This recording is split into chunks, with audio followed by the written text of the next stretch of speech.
చెప్పండి బ్రో, అసలు ఈ ప్రోగ్రామ్ చేయడానికి అసలు ముఖ్య కారణాలు ఏంటి? చూడు భయ్య, ఈరోజు కాంగ్రెస్ ప్రభుత్వం అధికారంలోకి వచ్చిన తర్వాత నిరుద్యోగులకి తొలి ఏడాదిలోనే 2 లక్షల కొలువులు ఫిలప్ చేస్తానని మాట ఇచ్చింది. అదేవిధంగా నిరుద్యోగులకు నిరుద్యోగ బాకీ ఇస్తానది, చదువుకున్న అమ్మాయిలకు స్కూటీలు ఇస్తా అన్నది. అదేవిధంగా కళ్యాణ లక్ష్మిలో తులం బంగారం ఇస్తాను. ఆ బంగారము నిరుద్యోగ వృత్తిలో అడగట్లేదు, మేము మాకు కావాల్సిన కొలువులు అడుగుతున్నాం. ఈరోజు కాంగ్రెస్ పార్టీ అధికారంలోకి వచ్చిన తర్వాత ఆర్థిక శాఖ ఆమోదం తెలిపిన కొలువులన్నీ అది చెప్పండి. కానీ ఒక మినిస్టర్ బయటికి వచ్చి 60,000 కొలువులు ఇచ్చినాము, 70,000 కొలువులు ఇచ్చినాము, 1,00,000 కొలువులు ఇచ్చినామని మాట్లాడు అంటే నువ్వు తెలిసి నువ్వు మినిస్టర్ దగ్గర ఉన్నావు. ముఖ్యమంత్రి ఎవరైతే తెలంగాణ ముఖ్యమంత్రి ఉన్నాడో ఆయన మీటింగ్లు, కాంగ్రెస్ మీటింగ్లు ఎక్కడ పెట్టినా కూడా నిరుద్యోగులు మాకు ఉద్యోగాలు ఇక చాలు అని ధర్నా చేసే పరిస్థితి ఏ రాష్ట్రంలో లేదు. తెలంగాణలో నేను తీసుకొచ్చిన మొత్తం కూడా ఉద్యోగాలు మేము చాలా కూడా ఇప్పటికి 60,000 ఇచ్చినాం, ఇంకా 2 లక్షలు ఇస్తున్నామని చెప్తున్నాడు. దానికి ఏం చెప్తారు మీరు? ఇప్పుడు 60 లక్షల కొలువులు ఇచ్చినా అని మాట్లాడుతున్నాడు. 60,000 నువ్వు వచ్చిన తర్వాత నీ పార్టీ ఆర్థిక శాఖ ఆమోదం తెలిపిన పోస్టులని అది తెలుపు. ఎవరికో పుట్టిన పిల్లలని నీ పిల్లలని చెప్తే అది కరెక్ట్ కాదు. అతను పాత గవర్నమెంట్ ఇచ్చిన నోటిఫికేషన్లకి ఇతను మాత్రం నియామక పత్రాలు ఇస్తుండు. బయట ఎవరైనా అడిగితే నియామక పత్రాల సీఎం రాబాయ్ అని చెప్తున్నారు.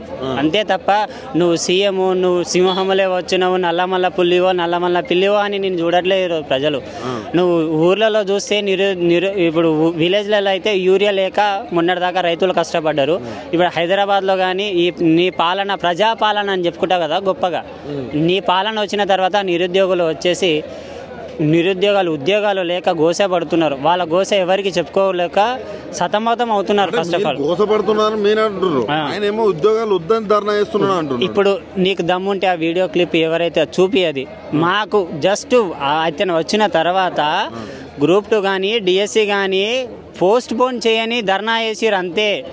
ఆ పోస్ట్ పోన్ని మనోడు జాబ్ ఎగ్జామ్ని postpone 1 month postpone చేయమని అడిగితే మనోడేమో దాన్నే జాబ్ నోటిఫికేషన్లు వద్దనేసి మా అబద్ధపు మాటలు మాట్లాడుతున్నాడు. ఆ క్లిప్ చూపి మనం నీకు వీడియో లేదా? ఎట్లా ఉంది నిరుద్యోగులకు మార్పు ఎక్కడ ఉన్నది?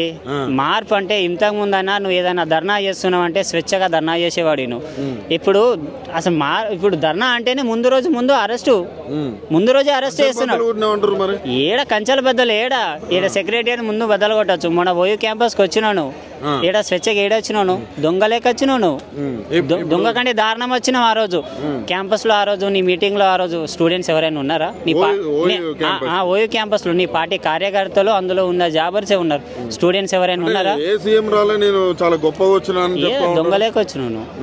దొంగలేక వచ్చినాను. అదే ధైర్యంగా డిసెంబర్లో వస్తా, ఎప్పుడు వస్తా, ఇప్పుడు ఏమైంది? నోటిఫికేషన్ ఇస్తా అని చెప్పినావు, ఏమైంది? డిసెంబర్లో ఇస్తా, ఇప్పుడు నోటిఫికేషన్ లేయడానికి ఏమవుతుంది?